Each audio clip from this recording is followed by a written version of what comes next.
The story of the Queen of Sheba's legendary visit to King Solomon has captivated people for centuries, intertwining themes of wisdom, power, and mystery. The tale is recounted in several ancient texts, including the Bible, the Quran, and Ethiopian traditions, with each source adding its own unique details and interpretations to the narrative. In biblical accounts, particularly the Book of Kings and the Chronicles, the Queen of Sheba ruled over a rich kingdom, believed by many to be located in the southern Arabian Peninsula, in present-day Yemen. Her kingdom was renowned for its wealth, especially in gold, spices, and precious stones. She had heard of the fame and wisdom of King Solomon, the ruler of Israel, who was said to be the wisest man alive.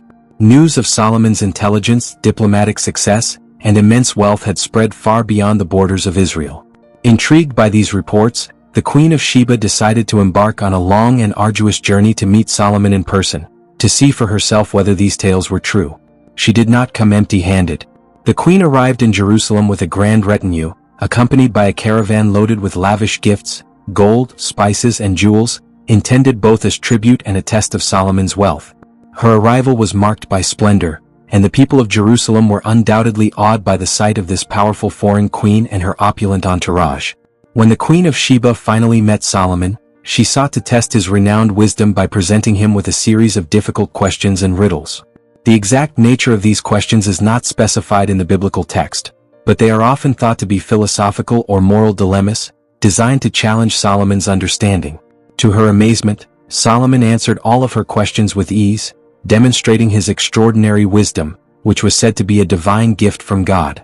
The queen was deeply impressed, not only by his intelligence but also by the prosperity and splendor of his court, the richness of his palace, and the order of his kingdom.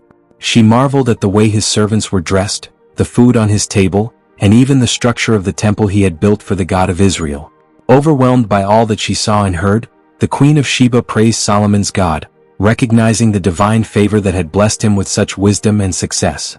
She acknowledged that everything she had heard in her own land about Solomon's greatness was true, but added that the reality surpassed even the reports.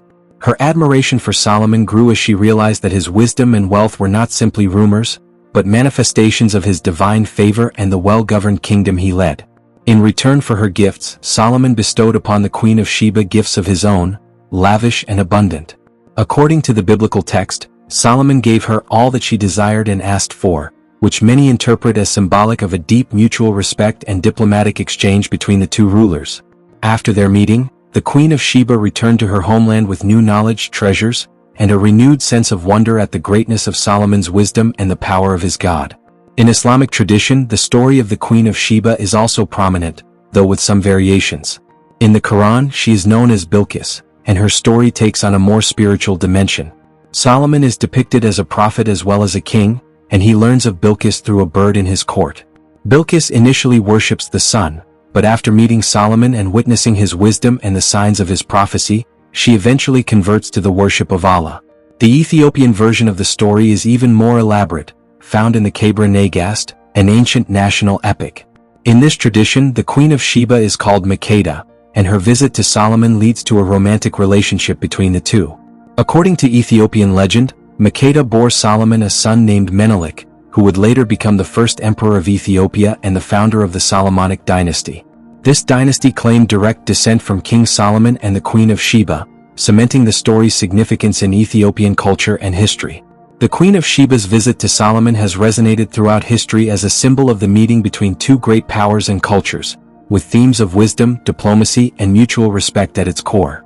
Whether interpreted as a story of political alliance, spiritual awakening, or personal admiration, the tale of the Queen of Sheba and King Solomon continues to captivate and inspire, bridging the divide between myth, history, and legend.